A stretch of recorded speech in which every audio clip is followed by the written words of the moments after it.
ஸ்வைரலாப நிகழ்ச்சியில் பேசுவதில் அடியனுக்கு மட்டற்ற மகிழ்ச்சி. அதுக்கு 2 காரணம். ஒன்று கீதை, அது யார் மனசுலையாக இருந்தாலும் கீதை தான். அப்போ என்னை கூட்டு முன்னாடி உட்காந்து வச்சுன்னு ஏதாவது ஒரு பாட்டு சொல்லுன்னு சொன்னார். கிருஷ்ண திருஷ்ணான்னு ஒரு ட்ரெயின் ஹையர் பண்ணோம். புஸ்தகத்தில் இருக்கிற எதையும் விட்டுட்டு சொல்ல மாட்டேன், ஆனால் எனக்கு விட்டு சொல்ல தெரியாதுன்னு ஒரு சொன்னார். அதுவும் ஒரு விட்டு. இவ்வளவு காரியங்களும் பண்ணுறதுக்கான மோட்டிவேஷன் அது எங்கேருந்து வருது சுவாமி? மோட்டிவேஷன்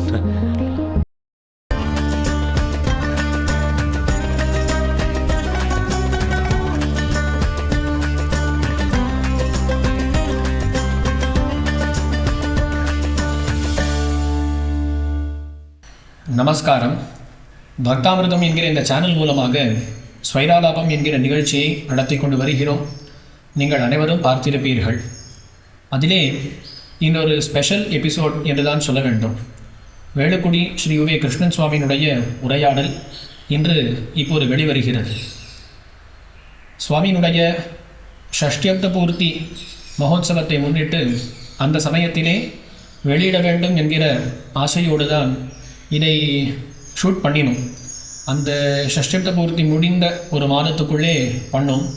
ஆனால் சில டெக்னிக்கல் இஷ்யூஸ் இருந்ததுனால அப்போது இதை பதிவு செய்ய முடியவில்லை.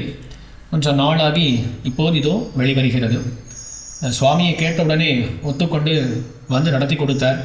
கிட்டத்தட்ட 1.5 மணி நேரம் உரையாடல் நடந்தது. அதை சில காரணங்களினாலே 2 பகுதிகளாக போடுகிறோம். சில டெக்னிக்கல் இஷ்யூஸ் வந்ததுன்னு சொன்னேன். அதனால் ஒரு பாதியில் சில ப்ராப்ளம்ஸ் வந்ததுனால அது வரைக்கும் ஒரு பகுதியாக, அதுக்கு மேலே அடுத்த ஒரு பகுதியாக இப்படி போட போகிறோம். சரியாக இந்த எபிசோடை ஷூட் பண்ணும்போது சுவாமிக்கு சற்றே தொண்டையில் கொஞ்சம் கஷ்டமாகத்தான் இருந்தது. இருமல் முதலானங்கள் இருந்தாலும் கூட அதை பெருசாக கணிசிக்காமல் 1.5 மணி நேரம் உரையாடினார். நிறைய விஷயங்களை தெரிந்து கொண்டோம். அதை உங்களோடு இப்போது பகிர்ந்து கொள்கிறேன். இதன் நடுவிலே ஒரு சின்ன விண்ணப்பம். பக்தாமிர்தம் என்கிற இந்த சேனலில் ஸ்வைராலாபம் என்கிற இந்த பாட்காஸ்ட், அதே மாதிரி பேசிக்ஸ் ஆஃப் சனாதன தர்மம் அப்படின்னு சொல்லி சில வீடியோஸ் இதெல்லாம் போட்டிருக்கோம். விளையாட்டு போக்கில் ஆரம்பித்த சேனல் தான் அப்படின்னு சொல்லணும். சும்மா அடியனும் பகலாபரணன் சுவாமி இந்த மாதிரி சில பேர் சேர்ந்து ஆர்வத்தோடு ஆரம்பித்தோம். இவ்வளவு பேர் பெரியவாளாக வரப்போகிறா அப்படின்ற எண்ணம் தான் இல்லை. கொண்டு வரணுன்ற ஆசை இருந்தது. ஆனால் இவ்வளவு பேர் உடனடியாக வந்து உரையாடுவர்கள் அப்படின்னு சொல்லி எதிர்பார்க்கலை. ஆனால் அப்படி பல பெரியோர்கள் வந்து இந்த ஸ்வைராலாப நிகழ்ச்சியை சிறப்பித்தார்கள். இது மேன்மேலென வளர வேண்டும் அப்படின்ற ஆசை எங்களுக்கும் இருக்கிறது, உங்களுக்கும் இருக்குது அப்படின்றதை கமெண்ட் செக்ஷன்ஸ்லாம் பார்க்கிறோம். ஆகையால் இதுவரையிலும் ஏதோ இண்டிவிஜுவலாக அடியனுடைய நண்பர்களோ எல்லாருமே சேர்ந்து ஏதோ போட்டு இந்த காரியங்களை எல்லாம் பண்ணி கொண்டு இருந்தோம். ஆனால் ஓரளவுக்கு பெருசாக ஆக பல பேருடைய உதவியானது தேவைப்படுகிறது. ஹார்ட்வேர், சாஃப்ட்வேர், மேன் பவர்னு சொல்லி 3ஆக சொல்லலாம். ஏன்னா இந்த வீடியோஸ் எடுக்கணும், சரியாக ஆடியோ ரெக்கார்ட் பண்ணணும், எல்லாத்தையும் குவாலிட்டியாக கொடுக்கணும் அப்படின்னு சொன்னால் பலவிதமான கேமரா, லேப்டாப், ட்ரைபாடு, லைட்டிங்கு, இந்த மாதிரி நிறைய ஹார்ட்வேர் தேவைப்படுறது. சாஃப்ட்வேர்னு எடுத்துக்கொண்டாலும் அதுக்குன்னு சொல்லி இப்போது ஒரு ஸ்வைராலாப வீடியோ பண்ணுறோம் அப்படின்னு சொன்னால் சில சமயங்கள் எல்லா ஃபுட்டேஜும் சேர்ந்து 80 ஜிபிலாம் உண்டு. இப்போ அந்த 80 ஜிபியும் ப்ராசஸ் பண்ணக்கூடிய ஒரு லேப்டாப் வேணும், அதுக்கான சாஃப்ட்வேர் வேணும், அதை எடிட் பண்ணணும். இந்த மாதிரி நிறைய காரியங்கள் இருக்குது. சாஃப்ட்வேர்லேயும் சரி, இப்போ தம்ப்நெயில் பண்ணணும்னா தனி சாஃப்ட்வேர், ஆடியோ ரெக்கார்டிங்க்கு தனி சாஃப்ட்வேர், இது மாதிரி நிறைய இருக்குது. ஸோ ஹார்ட்வேராக இருக்கட்டும், சாஃப்ட்வேராக இருக்கட்டும். அது மட்டும் இல்லாமல் இங்கே ஸ்வைராலாபத்தில் கெஸ்ட்டாக வரக்கூடிய சுவாமிகள் அவர்களுக்கும் நல்லா சன்மானம் பண்ணணும் அப்படின்ற ஆசை இருக்குது. இதுவரையிலும் ஏதோ முடிந்த அளவுக்கு பண்ணியிருக்கிறோம். பல பெரியோர்கள் அது வேண்டாம்னு நிராகரித்ததும் உண்டு. இது மாதிரி பல காரியங்களை பண்ணுவதினாலே அதற்கு உங்களுடைய உதவியும் இருந்தால் நன்றாக இருக்கும். உங்களுக்கும் இதில் பங்கு பெற்ற திருப்தி இருக்கும் என்கிற காரணத்தினாலே ஏதாவது உங்களால் முடியுமே ஆனால் அந்த உதவிகளை எதிர்பார்க்கிறோம், வரவேற்கிறோம். உதவி என்பது பலவிதமாக செய்யலாம். நாங்கள் எங்கேயோ இருக்கோம், எங்களால் முடிஞ்சது பண உதவி பண்ணுவது தான் அப்படின்னு சொல்லி பண்ணாலும் சரி, அதை சரியான கைங்கரியங்களுக்கு உபயோகப்படுத்துவோம். அதே மாதிரி இல்லை, எங்களுக்கு இந்த மாதிரி ஒரு திறமை இருக்குது, நல்லா வரைய தெரியும், அனிமேஷன்ஸ் பண்ண தெரியும் அப்படின்ற மாதிரி இருந்தால் அவ்விதமாகவும் கலந்து கொள்ளலாம்.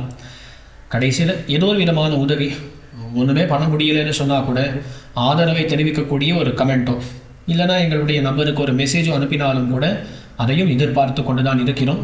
இப்போ உங்களுடைய ஸ்க்ரீனில் யூபிஐ ஐடி, ஃபோன் நம்பர், அதே மாதிரி வெப்சைட்டு இதெல்லாம் கொடுக்கப்பட்டிருக்கும். அதன் மூலமாக அணுகலாம்.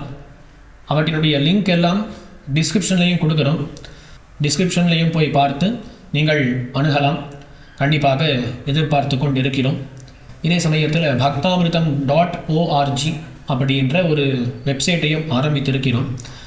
அதிலேயும் பல விஷயங்களை பண்ண வேண்டும் என்கிற ஆசை இருக்கிறது. அப்போது பல மொழிகளிலே பல ஆர்டிகல்ஸ் எழுதி அன்றாட வாழ்க்கைக்கு தேவைப்படக்கூடிய விஷயங்களை பற்றி பேச வேண்டும் அப்படின்ற எண்ணம் இருக்குது. அதில் தனியாக ஒரு ஃபாரம் அப்படின்னு சொல்லி ஆரம்பித்திருக்கிறோம். அதில் கேள்விகள் கேட்கலாம், டிஸ்கஷன் மாதிரிலாம் கூட பண்ணலாம். அதுக்காகவும் அது இருக்கும். மேலும் இன்னும் பல விதமான கைங்கரியங்களை இந்த பக்தாமிர்தம் என்கிற இந்த குழு மூலமாக பண்ண வேண்டும் என்கிற ஆசை இருக்குது. அதற்கு உங்களுடைய ஆதரவை கேட்டு நிற்கிறேன். இதுக்கு மேலே வீடியோக்குள்ளே போகலாம். சுவாமியினுடைய விஷயங்களை எல்லாம் தெரிந்து கொள்வோம். முதல் பகுதி ஒரு 4-5 மாதம் முன்னாடி பண்ண வீடியோ இது. அதை நினைவில் கொண்டு பார்க்க வேண்டியது. அதுக்கு மேலே அடுத்த பகுதி வரும். இந்த முதல் பகுதிக்கும் கம்மிங் சூன் அப்படின்னு போட்டுட்டோம். அதே மாதிரி எல்லா ஏற்பாடுகளையும் பார்த்து கொண்டு கூடிய சீக்கிரத்தில் அதையும் வெளியிடுவோம். முதலிலே இந்த முதல் பகுதியை அனுபவிக்க வேண்டியது. ஸ்வைராலாபம் என்கிற இந்த பாட்காஸ்ட்டில் உங்கள் அனைவரையும் வரவேற்கிறேன். இன்று நம்மோடு ஸ்ரீமத் வேதமார்க்க பிரதிஷ்டாபனாச்சாரியராய் உபய வேதாந்த பிரவர்த்தகாச்சாரியராய் எழுந்தருளியிருக்கும் வேலுக்குடி கிருஷ்ணன் சுவாமி எழுந்தருளி இருக்கிறார். சுவாமியை பற்றி அறிமுகப்படுத்த வேண்டும் என்கிற தேவையே கிடையாது. தமிழ்நாட்டிலே இல்லை பாரத நாட்டிலே இல்லை உலகம் முழுவதும் ராமானுஜ சம்பிரதாயத்தையும் சொல்லப்போக வேண்டும் என்றால் சனாதன தர்மத்தையும் பலருக்கும் அறிமுகப்படுத்தியவர் நம் சுவாமி. நேற்றைய தினம் பீகாரிலிருந்து ஒருத்தர் அடியனோடு பேசினார். அவர் தெரிவித்தார், சுவாமியினுடைய ஆங்கில உபன்யாசங்களை கேட்டுத்தான் ராமானுஜ சம்பிரதாயத்திலே ஒரு ஈடுபாடு பிறந்தது. அதற்கு பிறகு ஆச்சாரிய சமாஷணம் எல்லாம் செய்து கொண்டேன் என்று. அவ்விதமாக உலகமெங்கும் ராமானுஜ சம்பிரதாயத்தை பரப்பி பலருக்கும் பலவிதமான சந்தேகங்களை தீர்த்து கொண்டு இன்னும் எழுந்தருளியிருக்கிறார் சுவாமி. அப்படிப்பட்ட சுவாமி இன்று நம்மோடு இங்கே எழுந்தருளியிருக்கிறார் என்பது பெரிய பாக்கியம். இது அவருடைய கருணையின் வெளிப்பாடுதான். அடியேன் சுவாமியினுடைய பாடசாலையிலே ஒரு 6 வருட காலம் வாசித்தேன். அந்த சமயத்தில் சுவாமியோடு பரிச்சயம் அடியனுக்கு ஏற்பட்டது. அதிலிருந்தே சுவாமியினுடைய அபிமானத்துக்கு பூரண பாத்திரமாக இருக்கக்கூடியவன் என்று சொல்லலாம். ஆகையால் சுவாமி தம்முடைய கருணையாலும் அடியன் மேலே இருக்கக்கூடிய அபிமானத்தாலும் இங்கே எழுந்தருளியிருக்கிறார் என்று நம்புகிறேன். சுவாமியோடு பல விஷயங்களை உரையாட வேண்டும் என்பதற்காக சுவாமியை பற்றின பேச்சை இத்துடன் நிறுத்தி கொள்கிறேன். ஏனென்றால் அந்த பேச்சை வேறொரு சந்தர்ப்பத்திலும் கூட நாம் அனுபவிக்கலாம். சுவாமி மூலமாக தெரிந்து கொள்ள வேண்டிய விஷயங்களை இதற்கு மேலே அனுபவிப்போம். சுவாமி, இந்த பாட்காஸ்ட்டில் தேவரீரை வரவேற்கிறேன். நமஸ்காரம். அடியேன் இந்த பாட்காஸ்ட்டுக்கு ஸ்வைராலாபம் அப்படின்னு பேர் வச்சுருக்கோம் சுவாமி. பல இடங்களில் உபன்யாசங்கள் இதெல்லாம் பண்ணும்போது அந்த ஏதோ ஒரு டாபிக் கொடுக்கப்பட்டிருக்குன்னு சொன்னால் அதை பற்றி பேசுவதுன்றது பல இடங்களில் பார்க்குறோம். அப்படி இல்லாமல் அனைவரும் மனது திறந்து பேசுவதற்கு ஒரு வாய்ப்பாக, அதுவும் தேவரீர் போன்ற பல வித்வான்களை பற்றி நிறைய பேருக்கு தெரிஞ்சுக்கணுன்ற ஆசை இருக்குது. அதை எடுத்து சொல்லுவதற்கான ஒரு பிளாட்ஃபார்மாக இதை நாங்கள் அடியோங்கள் பாவிக்கிறோம். அது மட்டும் இல்லாமல் இதற்கு மேலே வரக்கூடிய சில எபிசோட்ஸ்லாம் அவர்களுக்கு இருக்கக்கூடிய சந்தேகங்களை எல்லாம் எடுத்து இந்த மாதிரி வித்வான்கள் மூலமாக தீர்த்து வைக்கலாம் அப்படின்ற ஒரு எண்ணமும் இருக்குது. ஆனால் முதல் முறை எழுந்தருளும் போது அவர்களை பற்றியே தெரிந்து கொள்ள வேண்டும் அப்படின்ற ஆவலுடன் இங்கே இந்த ஒரு நிகழ்ச்சியை நடத்தி கொண்டிருக்கிறோம். இதற்கு எழுந்தருளினதற்கு தலையல்லால் கைமாறிலேன் என்பதனை முதற்கண் தெரிவித்துக் கொள்கிறேன். சுவாமி, தேவரீரை பற்றி தெரியாதவர்கள் பெருசாக கிடையாது. தேவரீருடைய தகப்பனார் வேலுக்குடி வரதாச்சாரிய சுவாமி என்று மிகவும் பிரசித்தராக எழுந்தருளியிருந்தார். அந்த வேலுக்குடி அப்படின்ற கிராமத்துக்கும் தேவரீருக்கும் என்ன சம்பந்தம், எந்த காலத்திலிருந்து அங்கே எழுந்தருளி இருந்திருக்கிறார்கள் பூர்வர்கள், இப்போது அந்த கிராமத்தினுடைய ஸ்திதி எப்படி இருக்கிறது அப்படின்றதெல்லாம் முதல்ல அருளி செய்ய வேண்டும் அப்படின்னு சொல்லி கேட்டுக்கொள்கிறேன். அடியேன் ராமானுஜதாசன். ஸ்வைராலாப நிகழ்ச்சியில் பேசுவதில் அடியனுக்கு மட்டற்ற மகிழ்ச்சி. இதனால் 4 பேருக்கு லாபம் ஏற்படுமானால் அது அடியனுக்கு ஒரு பாக்கியம். பொதுவாக அடியனுக்கு உபன்யாசம் பண்ணி பழக்கம் உண்டு, ரொம்ப பேட்டியெல்லாம் கொடுத்ததில்லை. இருந்தாலும் சம்பிரதாயமாக சில விஷயங்களை கேட்க வேண்டும், நம்ம பூர்வர்களை பற்றி தெரிஞ்சுக்கணும்னு சொல்லவே இதில் ஆர்வம். வேள்விக்குடிங்கிறது தான் முதல் பெயர். அது இன்று மருவி வேளுக்குடி என்று இருக்கிறது. யஜ்ஞம் பண்ணவர்களாக நிறையா இருந்திருக்க வேண்டும். அதனால் வேள்வி செய்தவர்கள் வாழ்ந்த குடி வேள்விக்குடி. மன்னார்குடியிலிருந்து திருவாரூர் மார்க்கம் அதில் நடுவில் இருக்கிறது. பிரசன்ன வெங்கடேச பெருமாளுடைய சந்நிதி, நல்ல புஷ்கரணி, சின்ன சந்நிதி.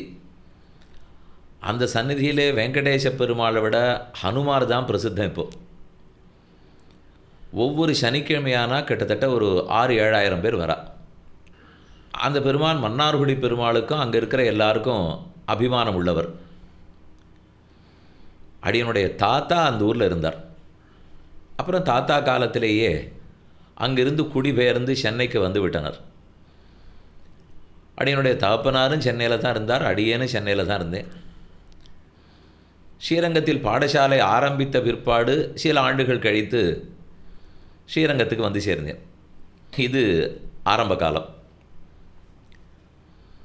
அவர் பிறந்தது 1921. 1991 வரைக்கும் இருந்தார். அப்புறம் அடியன் பிறந்து 1963. இப்போ 60 ஆண்டுகள் நிறைவேறின. இன்றைக்கும் அப்பப்போ வேளுக்குடிக்கு போகிறோம், உற்சவங்கள்லாம் நடக்கிறது. ஊர்க்காரர்களுக்கு ரொம்ப ஆசை. நம் ஊருடைய பெயர் பல பேருக்கு தெரிஞ்சிருக்குன்னு அந்த ஊர் பெருமாளால் தான் அடியவங்களுக்கு லாபம். மேலும் ஊர் சம்பந்தம், அந்த பெருமாளுடைய சம்பந்தம்ங்கிறது ஏன் ஏற்படுறது, ஏன் வச்சுக்கிறோம்னால் ஒரு அடையாளத்துக்காக. பல பேருக்கும் கிருஷ்ணன்னு பேர் இருக்கும், பல பேருக்கு வரதன்னு பேர் இருக்கும். இருந்தாலும் அவருடைய ஊரோட சம்பந்தப்படுமானால் அந்த பெருமாள் சம்பந்தம் கிடைக்கும் அப்படின்னு ஒரு ஆசை. அதுக்காக தான் அடியன் வேலுக்குடி ஊரிலிருந்து தேவரியருடைய திருப்பாட்டனார் சென்னைக்கு வந்து சேர்ந்தார். அவர் சுவாமி அங்கே அவர் என்ன பண்ணி கொண்டார்? அவர் ஒரு 4000 அத்தியாபகர். வரும்போது முத்தியாலுப்பேட்டைன்னு ஒரு இடம் சென்னையில், அதான் சென்னை 1 பழைய காலத்தில். நான் சொல்கிறது 1905 இருக்கலாம்னு நினைக்கிறேன், சரியாக தெரியல. அங்கே வந்து பவழக்கார தெருவில் ஒரு வேணுகோபால கண்ணன் சன்னதி, ரொம்ப பழைய சன்னதி. கலாப காலத்தில் திருமழிசையில் எழுந்துருளி இருந்த திருமழிசைப்பிரானுடைய அர்ச்சா திருமேனி ஜாகிரதைப்படுத்துவதற்காக இந்த கிருஷ்ணங்கோவிலில் எழுந்துருளி இருந்தார். நான் சொல்கிறது அர்ச்சா திருமேனி. அதனால் இன்றைக்கும் தினப்படியே திருமழிசை ஆழ்வாருடைய வாழி திருநாமம் அந்த கோவிலில் சேவிக்கப்படுகிறது. நிறைய பேர் அந்த இடத்துல அத்தியாபக சுவாமிகள்லாம் இருந்து ஒரு 12-15 பேர் நித்தியங்கோட்டியில் அன்வயிச்சதாகவே கேள்விப்படுறேன். ஆனால் அது அடியேன் பிறந்து நினைவு தெரிஞ்ச காலத்திலேருந்தே 3-4 பேர் தான். அதுக்கு முன்னாடி பல பேர் இருந்திருக்கார்கள். அதனால் அந்த கோவில் அத்தியாபகத்துக்கு போய் கொண்டு அங்கு தான் அவர் இருந்தார். எங்கள் தகப்பனாரும் தொடங்கும்போது அங்கே இருக்கிற முத்தியாலுப்பேட்டை பள்ளிக்கூடத்தில் தான் வாசிக்க ஆரம்பித்தார். அது 3வது 4வது இருக்கிறச்சே இது படித்தது போகிறோம், நீ பாடசாலையில் சேரு அப்படின்னு சொல்லி எங்கள் தாத்தா இவரை சேர்க்க போக அதுக்கப்புறம் தான் அதனால் அவருக்கும் லாபம், சம்பிரதாயத்துக்கும் லாபம். அப்படின்னு பெரிய லாபம். சுவாமி தேவரியருடைய தகப்பனார், அவரை பற்றி பல விஷயங்கள் தேவரியர் அந்த 100ஆண்டு விழா போது பகிர்ந்து கொண்டது. சுவாமியினுடைய பிள்ளையாக இருப்பதனால தேவரியர் பெற்ற பயன் என்ன, அந்த சின்ன வயசில் எவ்விதமான அனுபவங்கள், அவர் பல பெரியோரோடு சந்தித்திருக்கலாம், அவர்கள் தேவரியருடைய திருமாளிகைக்கு வருவது செல்வது, அந்த மாதிரியெல்லாம் அதில் ஏதாவது ஒரு நல்ல ஞாபகங்கள் அந்த மாதிரி ஏதாவது உண்டா சுவாமி? முதல்ல அவருடைய பிள்ளையாக இருந்ததுனாலே என்று சொல்லும்போது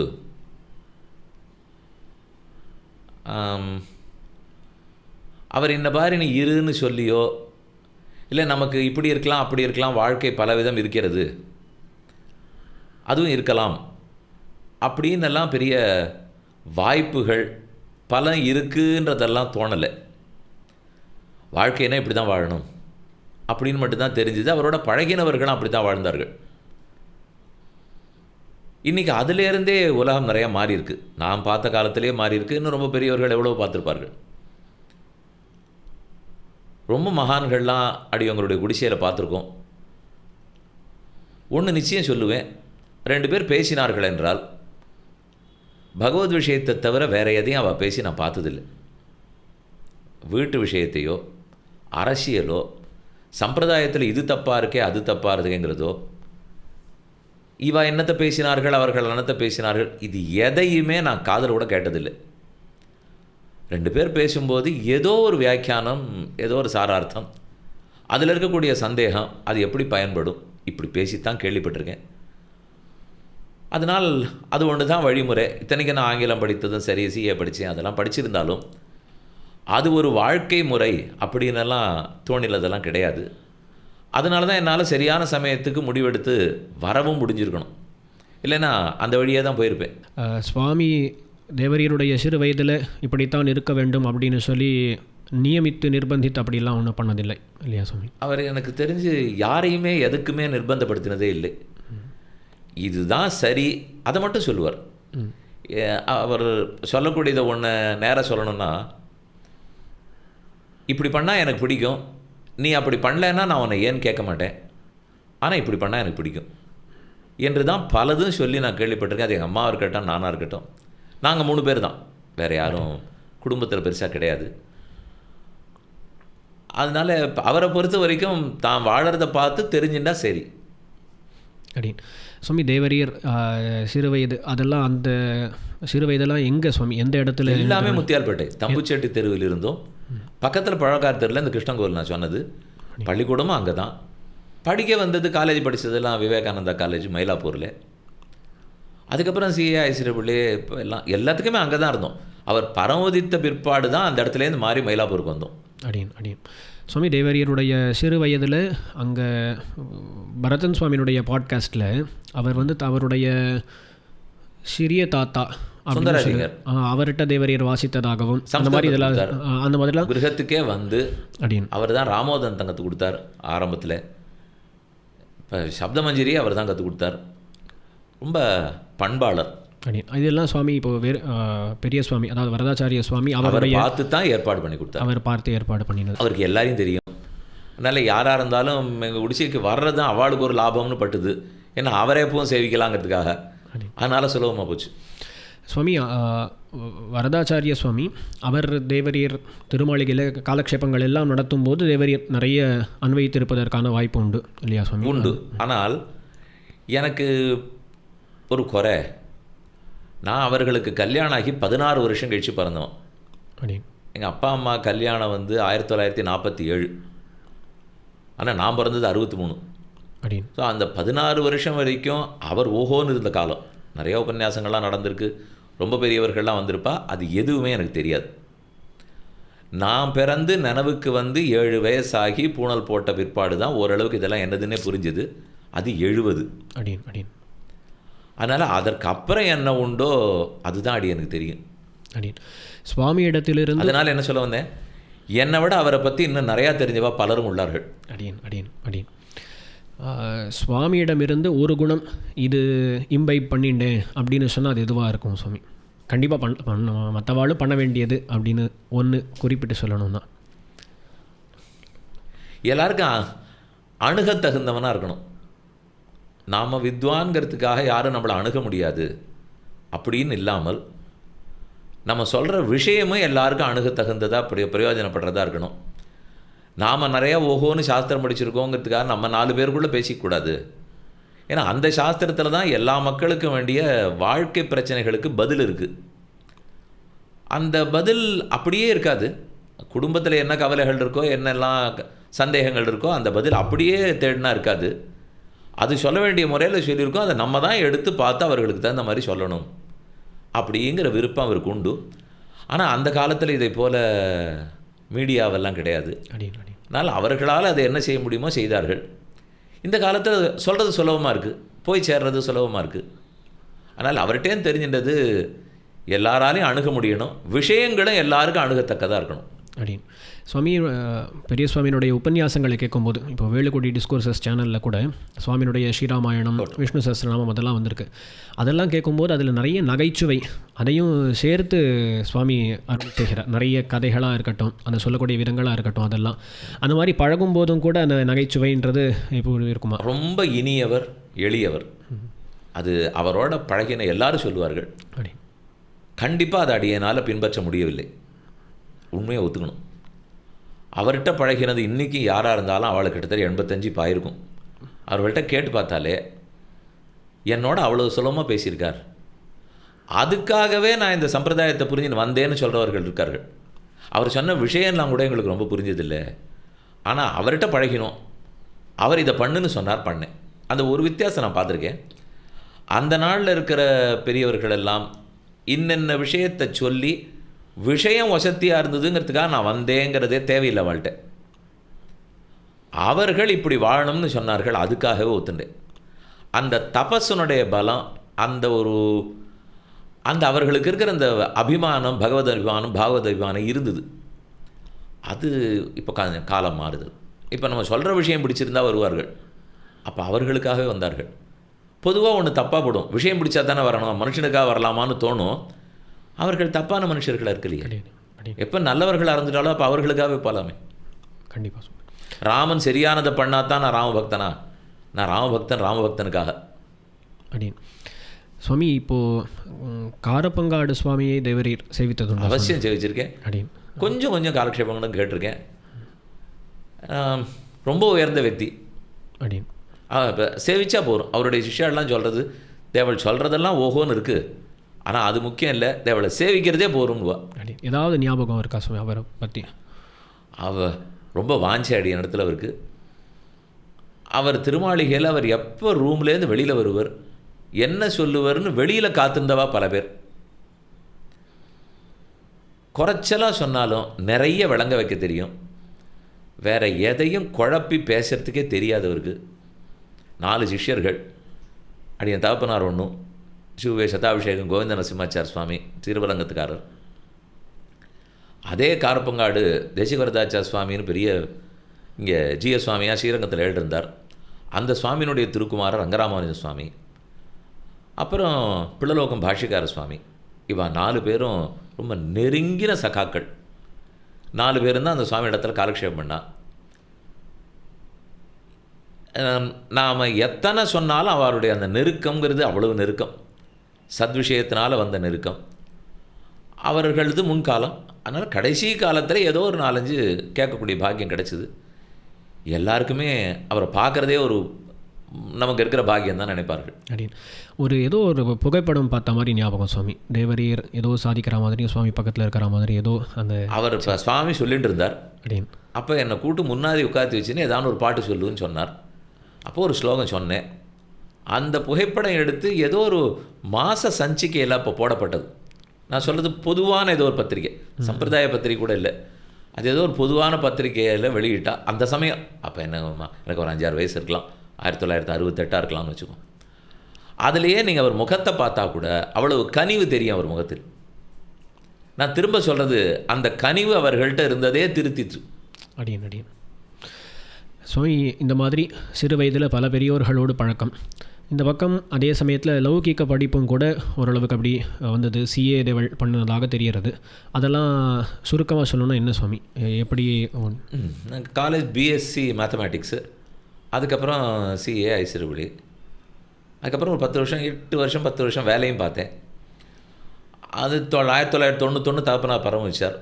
அதனால் அதுக்கப்புறமே உபன்யாசம் பண்ணணும் அப்படின்னு தெரிந்தவர்கள் எடுத்து சொல்ல, எப்படி நம்மளும் வாசிச்சிருக்கோம், அவருக்கும் அதுதான் பிடித்தா, அதை தான் பண்ண போகிறோங்கிறது தெரியும், இருந்தாலும் சொல்லி பழக்கம் இருக்கலை.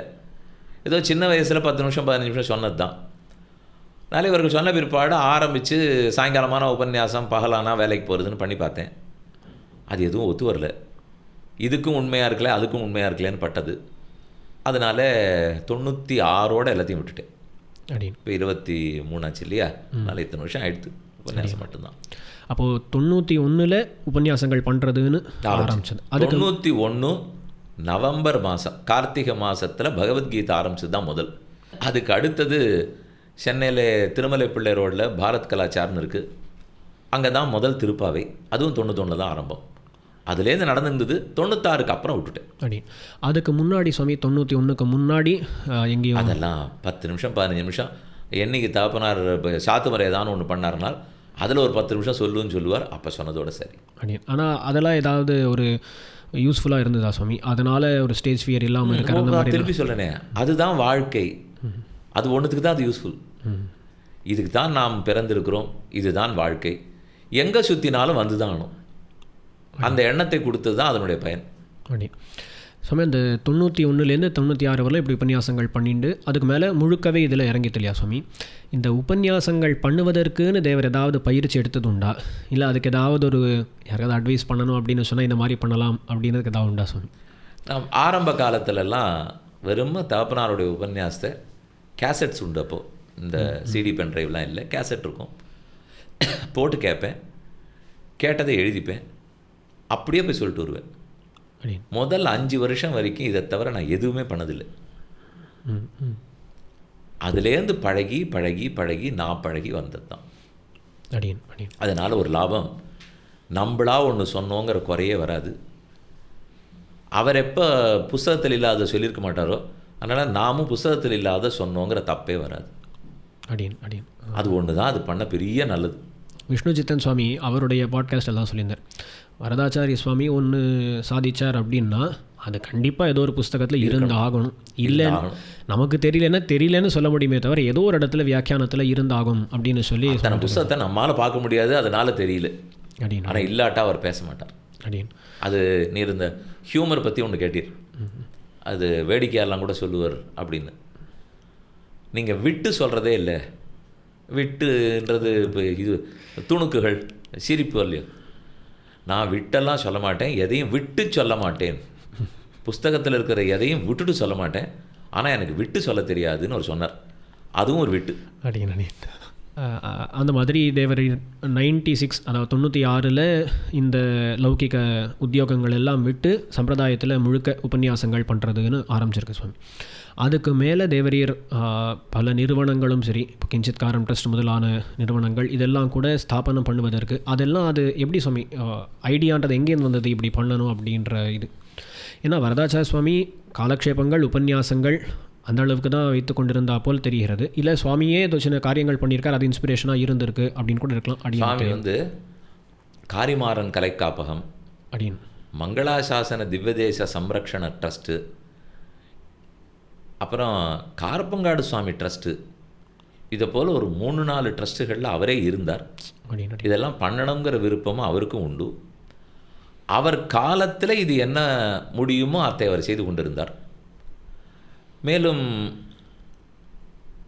அவர்களுக்கு எப்படியுமே யோகம் ஜாஸ்தி. அது குறைய குறைய நாம் ஞானம் குறைஞ்சதுன்னா கர்மத்துக்கு தான் போய் ஆகணும். ஏதோ ஒரு விதத்தில் பக்தி அடைஞ்சாகணும். கர்மத்தினாலே அடையலாம், ஞானத்தினால் அடையலாம். அவர்களால் ஞானத்தினால் அடைய முடிஞ்சிருக்கும். அது அவ்வளோ தூரம் நமக்கு சக்தி இல்லைன்னு சொல்லும்போது நம்மால் எது முடியுமோ அதைத்தான் செய்யணும். அது 4 பேருக்கு பயன்பட்டது தான் கோல் விழுக்காட்டாலாம் அமைந்தது. அடியன் இல்லை சுவாமி, பயன்பட்டதுன்றது வந்து ரொம்ப உண்மை சுவாமி. அடியனுடைய சின்ன வயசில் ஒரு அடியனுடைய 6ஆம் கிளாஸ் 7ஆம் கிளாஸ் அந்த மாதிரி சமயத்திலேருந்து அடியன் தாயாருக்கு கொஞ்சம் சம்பிரதாய விஷயங்கள் கேட்கணும் அப்படின்ற ஆசை ஏற்பட்டது. ஆனால் அடியவங்கள் இருந்தது ஹைதராபாத்தில், அதனால் எதுவுமே கிடைக்காது. ஒரு உபன்யாசம் எங்கேயாவது நடத்தினா அங்கே போய் கேட்கணும்னு கேட்பா, ஆனால் அப்படிலாம் ரொம்ப சுலபமாக கிடைக்காது. அந்த மாதிரி சந்தர்ப்பத்தில் அடியனுக்கு ஒன்றும் ஞாபகம் இருக்குது. ஒரு முறை மெட்ராஸ் வந்திருந்த போது அடியனுடைய சித்தி ஆற்றுல தேவரியருடைய உபன்யாசம் ஓடின்னு இருந்தது.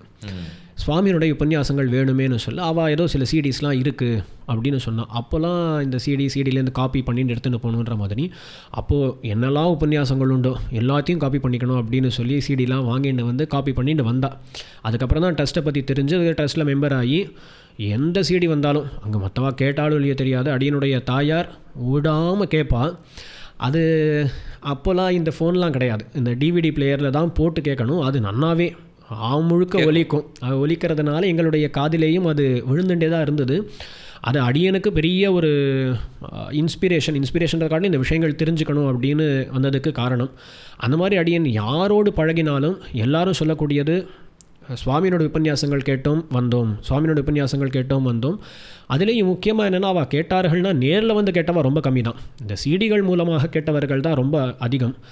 அந்த ஒரு கேசட்டு போடுறது, சிடி போடுறது, அதை சரியாக 4 பேருக்கு கொண்டு போய் சேர்க்கிறதுன்றது அது எந்த சந்தர்ப்பத்திலேருந்து நான் ஒரு ட்ராக்ஷன் இருக்கும்? அது கிட்டத்தட்ட 2004 2005லேருந்து ஒரு 4 அண்ணன் தம்பிகள் பாகவதாள். அப்படின்னு அவர்களுடைய அம்மா இப்போ சொல்கிற மாதிரி என் தகப்பனார்கிட்ட ரொம்ப நாள் கேட்டிருக்கா. அப்படின்னு அதனால் அவர்களுக்கு என்னமோ ஒன்று தோணி அந்த பிள்ளைகள்கிட்ட சொல்லி அவர்கள் தான் இதை நாம் பதிவு பண்ணி எல்லாருக்கும் கொடுப்போமே அப்படின்னு வந்து சொன்னார்கள். அது வரைக்கும் எனக்கு ஒன்றும் ரொம்ப அதை பற்றி தெரியாது. 1991 92லேருந்து 2003 2004 வரைக்கும் வெறும் உபன்யாசம் தான். அது பெரிய பதிவெல்லாம் பண்ணி எல்லாம் கொடுத்ததில்லை. ஆனால் அதுக்கப்புறம் அவர்கள் ஆரம்பித்து தாங்களாக வந்து ரெக்கார்ட் பண்ணி அதை கொண்டு போய் கொடுப்போம் அப்படின்னு தொடங்கவே தான் நிறையா போக முடிஞ்சுது. அப்போ 94 அந்த சந்தர்ப்பத்துலேருந்தே ரெக்கார்ட் பண்ண ஆரம்பிச்சாச்சு. 2003 முதல்ல இருக்கிறதெல்லாம் ஓரளவு தான், பெரிய ரெக்கார்டிங்காக இருக்காது, குவாலிட்டியும் நல்லா இருக்காது. ஏதோ இருக்கும், போகும், அழிச்சிருப்பா எடுத்திருப்பா ஏதோ இருக்கும். ஆனால் இப்படி தான் ஒரு டிசிப்ளினோட அதை ரெக்கார்ட் பண்ணி அதை எல்லாருக்கும் கொடுத்து ஆரம்பிச்சதுங்கிறதுலாம் 2003-04 தான். அப்படின்னு அந்த இப்போது கிஞ்சித் காரம் ட்ரஸ்ட்டு எஸ்டாப்ளிஷ் பண்ணது அது இந்த சந்தர்ப்பம் சுவாமி? அதே 2004 2005 அப்படின்னு அப்போது தான். அதனுடைய பயன்னு பார்த்தால் எல்லாருக்கும் சத்விஷயம் கிடைக்கணும். அது புஸ்தக பப்ளிகேஷனாக இருக்கட்டும், உபன்யாச ரெக்கார்டிங்ஸாக இருக்கட்டும், அது போகணும்.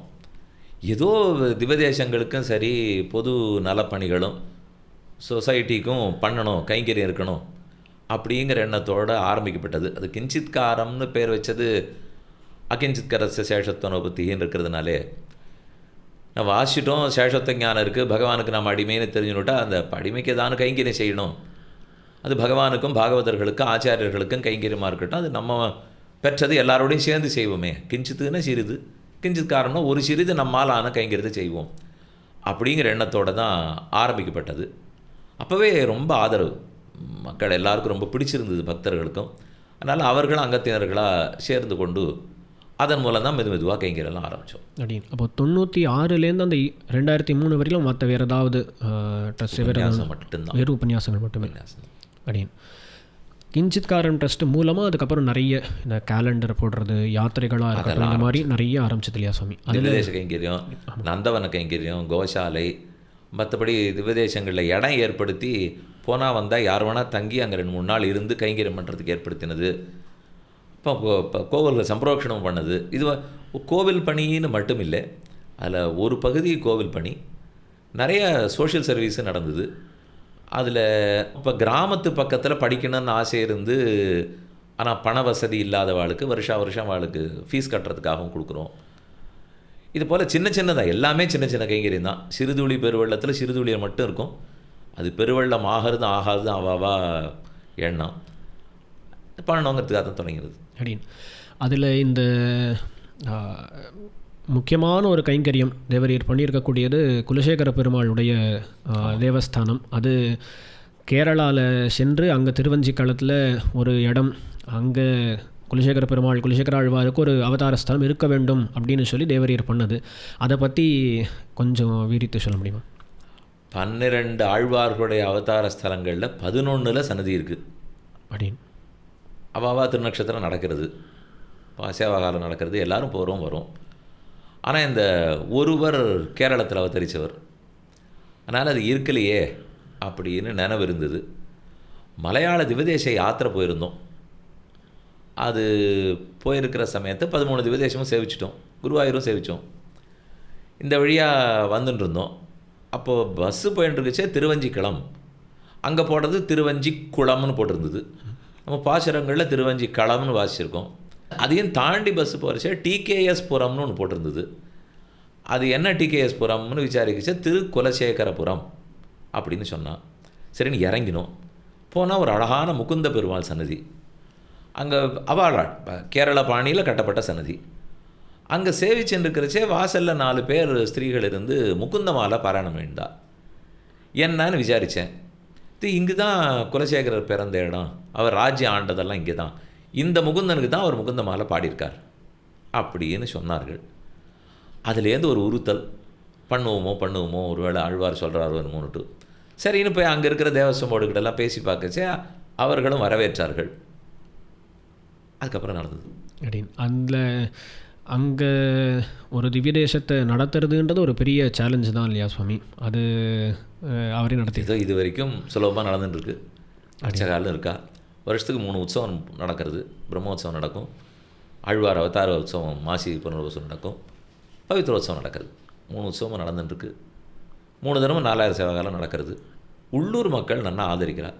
இப்போவும் வந்து நித்தியப்படியே முகுந்த மாலையெல்லாம் சேவிக்கிறா, நாராயணியை வாசிப்பா, பாகவதம் வாசிப்பா, எல்லாம் நடக்குது.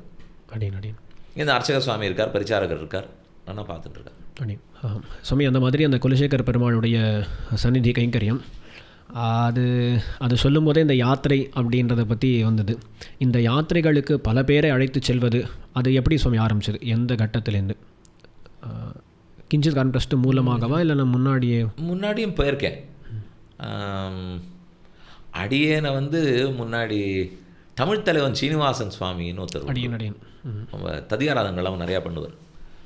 அந்த சுவாமி அடியனை ஒரு தரம் இப்போ கூட்டின்னு போனார். அடியன் முதல் கயாஷாத் தான், அப்போ தான் அவரோட போய் தான் பண்ணேன். அப்போ போகிறச்சே ஒரு 60-70 பேர் இருப்போம். போயிட்டு வந்தார், அழைச்சின்னு போனார், பண்ணேன். சரி எங்களுக்கெல்லாம் வயசாகிடுது, நீர் அழைச்சின்னு போமே. அப்போ போகும்போது போகிறச்சே அங்கே இருக்கிறவாளுக்கு நீர் ஏதானு சொல்லும்னார். சரின்னு அந்தந்த இடத்துல என்னான்னு சொன்னேன். சொல்கிறதுக்காக புஸ்தகம் பார்த்தேன்.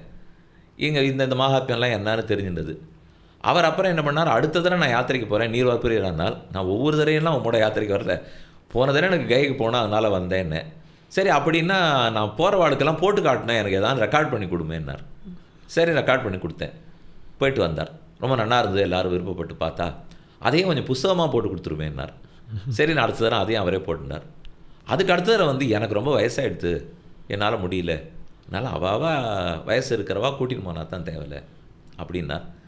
ஒரு தடவை இந்த மலையாள விதேச யாத்திரைக்கு தான் ஒரு 250-300 பேர் சேர்ந்தா போனோம்னா யாத்திரையில் முக்கியமான சமாச்சாரம் அந்தந்த இடத்துல நடக்கிற உபன்யாசம் தான். அது விஷயங்களோடு சேர்த்து கேட்கவே அவளுக்கு அது பிடிக்கிறது, அதனால் போயிட்டு வரும். அது எங்களுக்கும் அத்தனை பேர் வரப்போகிறாங்கிறதுலாம் தெரியாது. இன்னி வரைக்கும் அந்த ட்ரஸ்ட்லேருந்து நாங்கள் இத்தனை பேரை கூட்டின்னு போனோன்னு நாங்கள் நினச்சதும் கிடையாது. ஏன்னா நாம் பார்த்தெல்லாம் அழைச்சின்னு போயிட்டு வர்றதுலாம் 7500 பேர் 8000 பேர்லாம் வரவே முடியாது, அதெல்லாம் கஷ்டமாக இருக்கும். எங்கே போனாலும் ஹனுமார் அழைச்சின்னு போகிறார், அவருக்கு எந்த கூட்டமும் ஒரு பொருட்டு இல்லை, வேணுன்னா தூக்கின்னு போயிடுவார், இறக்கியும் விடுவார். அதனால் அவர் வழி நடத்தி கூட்டி கொண்டு போகிறாருன்னு தான் போயின்னு இருக்கோம். அதனால் நடக்குது. சுவாமி அதில் நிறைய யாத்திரைகள் நடந்திருக்கு இல்லையா சுவாமி? இப்போது அடியோங்கள் பாடசாலையில் இருக்கும்போது முதல் யாத்திரை அந்த கிருஷ்ண அனுபவ யாத்திரைன்னு சொல்லி அங்கேயே இருந்து நிறைய பிருந்தாவனத்தில். அப்போ இங்கேருந்து ஒரு ட்ரெயினே கிருஷ்ணான்னு ஒரு ட்ரெயின் ஹையர் பண்ணோம். ஹையர்னா இப்போ ஐஆர்சிடிசிலாம் அப்போ ஆரம்பித்த நேரம்னு நினைக்கிறேன். நாம்ளே பணம் கட்டினா 22 கோச் இருக்கிற ட்ரெயின் நம்மக்கிட்ட கொடுப்பா. அது நம்ம எல்லோரும் எங்கே ஏற்றிக்கணுமோ ஏற்றின்னு போகும், அதுக்கப்புறம் திருப்பி கொண்டு விட்டுடும். அதில் கிருஷ்ணா தத்துவம்னு நம்மாழ்வாருக்கு பேர் இருந்ததுனால கிருஷ்ணா கிருஷ்ண பக்தி, அந்த பக்தர்கள் கிருஷ்ண பக்தர்கள் பிருந்தாவனத்தை நோக்கி போகிறதா இருக்கட்டும் அப்படின்னு அந்த ட்ரெயினுக்கு நம்மளாக வச்ச பேர் கிருஷ்ணான்னு வச்சு 1700 பேர் போனோம். மொத்தம் அதில் 7600 பேர். அதனால் டிக்கெட்டெல்லாம் வாங்கி எல்லாம் முடியல, எல்லா ட்ரெயினும் எக்ஸாஸ்ட் ஆகிடுது. ஆனால் இன்னும் நிறைய வர வேண்டியவா இருந்தால் சேர்ந்துட்டா எப்படி போகிறதுன்னு தெரியல. அதனால் அப்ரோச் பண்ணச்சே வேணும்னா நீங்கள் ஒரு ட்ரெயின் எடுத்துக்கணும்னு சொன்னால் அதனால் திடீர்னு வாச்சுது. அப்படின்னு அந்த ட்ரெயினில் அடியவங்களும் பாடசாலையில் பசங்க கூட அந்த இதில் தான் வந்தோம். அதில் ஒரு நிகழ்ச்சி அப்படின்னு கொண்டு ஞாபகம் இருக்குது. ஏதோ ஒரு ஸ்டேஷனில் நின்ன போது அவள் ட்ரெயின் கிளம்பிடுது, யாரோ பசங்க கிடையாது வேறு யாரோ அங்கே வெளியில் அவள் ஏறலை. என்ன பண்ணலாம் யோசிச்சா ட்ரெயினே நம்மது தான் அப்படின்னு சொல்லி செயின் இழுத்துட்டா யாரோ. செயின் இழுத்து அது சில இடங்களில் கொஞ்சம் அப்படி அதனால் கொஞ்சம் தாமதம்லாம் கூட ஆச்சு. அந்த மாதிரி அவ்வளவு பெரிய யாத்திரை பண்ணும்போது சுவாமி ஒரு 7000 பேர் 8000 பேர் வரும்போது அங்கே எந்த மாதிரி ஏற்பாடுகள் அதெல்லாம் யார் எப்படி நடக்கிறது? ட்ரஸ்ட்டில் இருக்கிற வாலண்டியர்ஸ்லாம் ரொம்ப அதில் ஆசையாக இருக்கிறவா, இதில் ஸ்கில்டு அப்படின்னு சொல்கிறத காட்டிலும் ரொம்ப டெடிக்கேட்டட். அதனால் முன்னாடி போய் இடமெல்லாம் புக் பண்ணுவாள், தழுகிக்க வேண்டிய தயாரெல்லாம் பண்ணி பாத்திரங்கள்லாமும் இங்கேருந்து எடுத்துன்னு போவோம், என்னென்ன ப்ரொவிஷன்ஸ் எல்லாம் வேணுமோ அதெல்லாமும் வாங்கிட்டு போவோம். அங்கே பஸ் அரேஞ்ச் பண்ணிட்டு போயிட்டு வருவோம். கொஞ்சம் பிளானிங் ஒழுங்காக செய்யணும். இத்தனை பேர் இருக்கா, போகிறோம் வரோங்கிறது. அதில் ஒரு பெரிய லாபம், வர்ற யாத்ரிகர்களும் நாம் மற்ற எதுக்காகவும் வரல, பெருமாள் சேவைக்கும் உபன்யாசத்துக்காகவும் மட்டும்தான் வரோம் அப்படின்னு அவர்களும் ரொம்ப அட்ஜஸ்ட் பண்ணிக்கிறதுக்கு தயாராக இருந்தால் அதனால தான் இது முடிஞ்சுது. இல்லைன்னா கூட்டத்தில் இருக்கிற மொத்த பேரும் எல்லா வசதிகளும் கேட்டாலாம் நடக்காது. ஒரு 50 பேர் போகிறோம், 60 பேர் போகிறோன்னா எல்லா வசதியும் பண்ணி கொடுக்கலாம், இடமும் அதுக்கு தகுந்த மாதிரி கிடைக்கும். ஆனால் இது அப்படி கிடைக்காதுங்கிறத அவள் ஒத்துண்டா. அதனால தான் இது முடிஞ்சுது. இந்த யாத்திரைகள் ஏதாவது ஒரு ஞாபகம் வரக்கூடிய நிகழ்ச்சி ரொம்ப இன்ஸ்பைரிங்காக இருக்கக்கூடியதோ? இதில் யாத்திரிகர்களுடைய சராசரி வயது 68. இது வரைக்கும் போயிருக்கிற யாத்திரையில் எப்போ எடுத்து பார்த்தாலும் இதை தவிர யோவிகாஸ்னு ஒரு யாத்திரை நடத்துவோம், அது குழந்தைகளுக்காகவே நடத்தப்படுது. அதை தவிர மற்றபடி பொது யாத்திரையாக இருந்தால் 68, 12 வயசு பிள்ளையிலேருந்து 92 வயசுக்காரர் வரைக்கும் வந்திருக்கார். ஒரு யாத்திரையில் இந்த 7000 பேர் சொன்னேன், அந்த யாத்திரையில் ஓரிடத்தில் அப்போ நான் கணக்கெடுக்கு பார்க்கும்போது ஒரு 90 பேர் பேஸ் மேக்கர் வச்சுருந்தவா இருக்கா. அத்தனை பேர் இருந்தா. இதில் அத்தனை பேர் டயபெட்டிக்னு பார்த்தா ஆயிரக்கணக்கில் இருப்பாள். யாரெல்லாம் இப்போ ஸ்டென்ட் வச்சுருந்தவாள்னு பார்த்தா 1000 பேர் இருப்பாள். அப்படி இருக்கிறவர்கள்லாம் ரொம்ப சந்தோஷமாக தைரியமாக பக்தியோடு வந்துட்டு போனது. அதில் ஒரு சமயம் சொன்னதை கேட்கணும்னா, யாத்திரை முடிகிற சமயத்துக்கு எங்கேயானு நேரம் இருந்ததுன்னா யாத்திரிகர்களோட 2 நிமிஷம் அவருடைய அனுபவத்தை பகிர்ந்துங்கோ அப்படின்னு சொல்லுவோம். அதில் ஒரு அம்மா 80-82 வயசு இருக்கும், தனியாக தான் வந்திருந்தான். அவர்கள் வந்து மைக்கு பிடிச்சுன்னு சொல்லும்போது,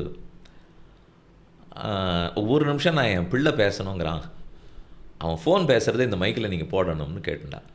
சரி போடுங்க அப்படின்னா, அவர் வேறு ஏதோ ஒரு நாட்டில் இருக்கார் போல் இருக்கு, அதனால் அது ஃபோன் பண்ணி கொடுத்தா. பண்ணிவிட்டு அது பேசி அவர் சொன்னது, எனக்கு ரொம்ப நாளாக எங்கள் அம்மாவை அழைச்சின்னு போகணுன்னு ஆசை, அவளும் கேட்டுருக்கா.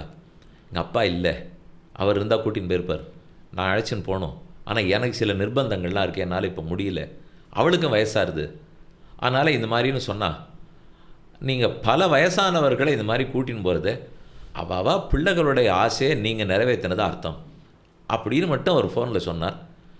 ஸோ இந்த வயசானவர்களுக்கு அப்படி ஒரு லாபம் இருக்குங்கிறது அடியனுக்கு ஒரு லாபம். அடியன் நிறைய பேர் தேவரியரை ஆச்சாரியராக அந்த மாதிரி பாவிப்பதுண்டு. இதை பார்த்தா அந்த வயசானவர்களுக்கு அவர் ஒரு பிள்ளையாக கூட அவர்களுடைய அபிமானம் அப்படின்றது கிடச்சிருக்கு அப்படின்றது தெரியறது. இதுக்கு முன்னாடி அதாவது அந்த ஒரு 96 காலகட்டத்திலேருந்து, அதாவது 96 காலகட்டத்திலேருந்து ஆரம்பிக்கணும் அப்படின்னு சொன்னால் பலவிதமாக பிரச்சாரம்ன்றது நடந்திருக்கு. தேவரீர் உபன்யாசங்கள் பண்ணுவது, சிடிஸ் போடுறது, அதோடு கூட முக்கியமாக இருக்கக்கூடியது என்னென்னா டிவியில் பார்க்கக்கூடிய சுவாமி அப்படின்னு சொல்லி நிறைய பேர் அப்படி தேவரீரை ரெக்கக்னைஸ் பண்ணுறது உண்டு. அது எங்கே ஆரம்பிச்சது, அதில் இருக்கக்கூடிய ப்ரோக்ராம்ஸ் எப்படி நடந்தது? 2006 தான் முதல்ல தூர்தர்ஷன் பொதிகையில் கண்ணனின் ஆரமுதம் அப்படின்னு பகவத்கீதை நிகழ்ச்சி தொடங்கிச்சு. அதுக்கு முன்னாடியும் திருப்பாவையெல்லாம் ஓரளவு டிவியில் சொன்னேன். ஆனால் தினப்படியே காலை ஒரு 15 நிமிஷத்துக்கு ஆன்மீக விஷயம் சொல்லலாம், அதுவும் கொஞ்சம் சம்ஸ்கிருதத்தில் இருக்குது, நம்மக்கிட்டேருந்து ரொம்ப தள்ளி இருக்கிறது, நமக்கெல்லாம் புரியாது அப்படின்னு சொல்லப்பட்ட கீதையை எந்த கிராமத்தில் இருக்கிறவர்களும் கேட்டாலாம் பயன்படலாம். கீதைங்கிறது யாரோ சிலருக்காக அல்ல, அனைவருக்காகவும் அப்படிங்கிறத சொல்லணும்னு பொதிகைக்காராளுக்கு விருப்பம் இருந்தது. அதனால் ஒருத்தருக்கு ஒருத்தர் பேசினோம். சரி அதை பண்ணுவோம். திங்கக்கிழமையிலேருந்து வெள்ளிக்கிழமை வரைக்கும் கார்த்தால 6:30லேருந்து 6:45 ஒரு நாளைக்கு ஒரு ஸ்லோகம் சொல்லுங்க அப்படின்னு சொல்லி போய் பொதிகை டிவி மதுரை, அப்போ சென்னை கூட இல்லை, அவள் மதுரை கேந்திராலேருந்து எடுக்க ஆரம்பித்தார்கள். அது 2006. அது ஒரு 4 வருஷம் நடந்து, அதுக்கப்புறம் பாகவதம் ஒரு 3.5 வருஷம் நடந்து, அதுக்கப்புறம் ராமாயணம் ஒரு 3.5 வருஷம் நடந்து, அதுக்கப்புறமும் வேறு ஏதோ உபன்யாசம்லாம் மொத்தம் ஒரு 11 வருஷம். அந்த 2006லேருந்து 2017 வரைக்கும் தினப்படியே 11 வருஷமாக 5 நாளும் அந்த 6:30 மணிக்கு சொல்லியிருக்கேன். அதுக்கப்புறம் அதை ரீடெலிகாஸ்ட்டையும் இப்போ ஒரு 3 வருஷம் பண்ணிட்டான் அப்படின்னு அது நடந்தது. அப்புறம் ஜெயா டிவியில் வந்து திவ்ய பிரபந்தம் சொல்லி அது கொஞ்ச நாள் சொல்லிட்டு இருந்தேன். ஸ்டார் விஜய் டிவியிலேருந்து தர்மமாக சொல்லுங்க, பாரதத்தில் தர்மம் அப்படின்னு சொல்லி அதுவும் 2010-11லேருந்து 2019 வரைக்கும் கிட்டத்தட்ட 8 வருஷம் 9 வருஷம் சொன்னேன். அந்த சேனலுக்கு ரீச் அதிகமாக தான் இருந்தது. எல்லா சேனல்லையுமே அது கேட்குறது. இன்றைக்கி தான் சேனலில் சேட்டலைட் சேனல்லேருந்து நிறையா யூடியூப் பக்கம் மாறினது. அந்த காலத்தில் சேனல் தான் ஃபேமஸாக இருந்தது. அதில் என்ன லாபம் ஆச்சுன்னா, அந்த கார்த்தால் சொல்லும்போது அந்தந்த ஊரில் எப்போ உபன்யாசமோ அதை என்னால் அனௌன்ஸ் பண்ண முடிஞ்சுது. அப்படின்னு ஹைதராபாத்தில் உண்டு, அருப்புக்கோட்டையில் உண்டு, ஸ்ரீவில்லிபுத்தூரில் இருக்குது, திருநெல்வேலியில் இருக்குது, தூத்துக்குடியில் இருக்குது. அப்படின்னா இல்லைன்னா அவர்களை அந்த ஊர்க்கார அழகு இதை சொல்கிறது கஷ்டமாக இருந்திருக்கும். நியூஸ் பேப்பரில் அட்வர்டைஸ்மெண்ட் கொடுக்கணும், அது எவ்வளோ தூரம் பாசிபிள் தெரியாது, செலவும் ஜாஸ்தியாக இருந்திருக்கலாம். அப்போல்லாம் இந்த மாதிரி வசதி வாய்ப்புகள்லாம் ரொம்ப கிடையாது. அதனால் இந்த டிவியில் நடக்கிற ப்ரோக்ராமில் இன்ன தேதியில் இன்ன ஊருக்கு வரேன் நீங்கள் வாங்கோன்னு சொல்கிறதுனால நிறையா பேர் கலந்துக்க முடிஞ்சுது. அது ஒன்று. நம்மாலையும் உபனிஷத்துகளும் தெரிஞ்சுக்க முடியும், பாகவதமும் புரியும், பாரதம் எல்லாமே புரியும், நமக்காகத்தான் எல்லா ரிஷிகளும் சொல்லி வச்சுருக்காருங்கிற ஒரு நம்பிக்கை, உற்சாகம் ஜனங்களுக்கும் வந்தது. சுவாமி, அந்த டிவிகள் அதில் தினப்படி சொல்லணும் அப்படின்னு சொன்னால் முன்னாடியே ரெக்கார்ட், அதாவது ஒரு நிறைய எபிசோட்ஸ் ரெக்கார்ட் பண்ணி 15 நாளைக்காவது ரெக்கார்ட் பண்ணி வச்சுக்கணும். அதாவது அது இப்போது அது அந்த ஸ்டூடியோவுக்கு போகணும், அந்தந்த ஸ்டூடியோவுக்கு தான் போகணும். இது 2-3 டிவியில் சொல்கிறதா இருந்தால் 2-3க்கும் போகணும், கொடுக்கணும். அதோட தான் சாயங்கால உபன்யாசங்களையும் பார்த்துக்கணும், காத்தாலி போகணும்.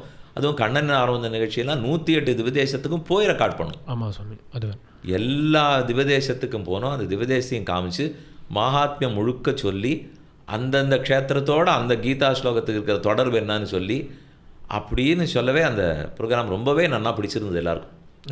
அதான் இப்போ அடின்னு ஒரு முறை அந்த டிடிக்கு போகும்போது அவள் சொல்லிட்டு இருந்தா, ரீடெலிகாஸ்ட் ஆகுது, ரீடெலிகாஸ்ட்டு கூட மற்ற ப்ரோக்ராம்ஸை காட்டிலும் இதுக்கு ரீச் ரொம்பவே அதிகமாக இருக்குது அப்படின்னு சொல்லி தெரிவிச்சிருந்தா. அதுக்கு 2 காரணம். ஒன்று கீதை, அது யார் மனசுலையாக இருந்தாலும் கீதை தான். 2வது அந்த திவ்யதேசத்தினுடைய மொத்த தகவல்களும் அதில் இருக்கும்.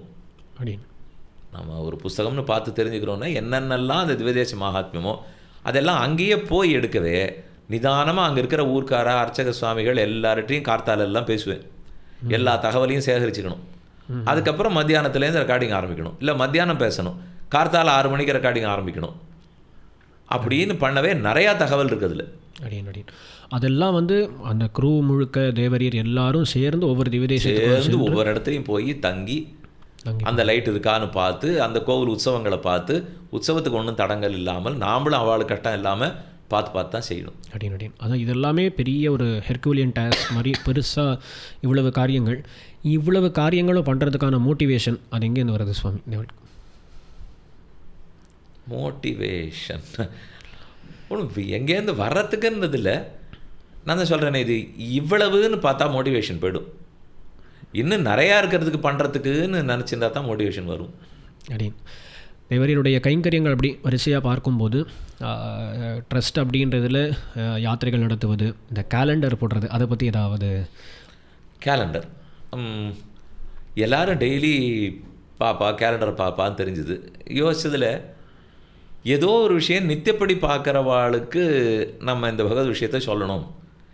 எதெல்லாம் நித்தியப்படி பார்க்குறார்கள் அப்படின்னு பார்க்கச்சா கேலண்டரை நித்தியப்படி பார்ப்பா அப்படின்னு தெரிஞ்சுது. சரி, கேலண்டரில் தேதி மட்டும்தான் பார்க்கணுமா, அதோட தேதியோடு சேர்ந்து ஒரு செய்தியும் பார்க்கட்டுமே அப்படிங்கிறதுக்காக. ஆனால் அது பண்ணணும்னா எழுதணும், அவளுக்கு தகுந்த மாதிரி எழுதணும். அது அப்புறம் அவள் இல்லத்தில் கொண்டு போய் சேர்க்கணுமே, வீட்டில் கொண்டு போய் சேர்க்கணும். அதுக்கு ரொம்ப ஆசையான ஒரு பக்தர், ஒரு கிருஷ்ண பக்தர், அவர் நான் வரைஞ்சி கொடுக்குறேன் அப்படின்னு வந்தார். அதனால் ஒவ்வொரு வருஷத்துக்கும் ஒரு தீம்னு வச்சுட்டு அதை ஆன்மீக தீமாக வச்சுட்டு அதை 2 விதமாக போட்டோம்.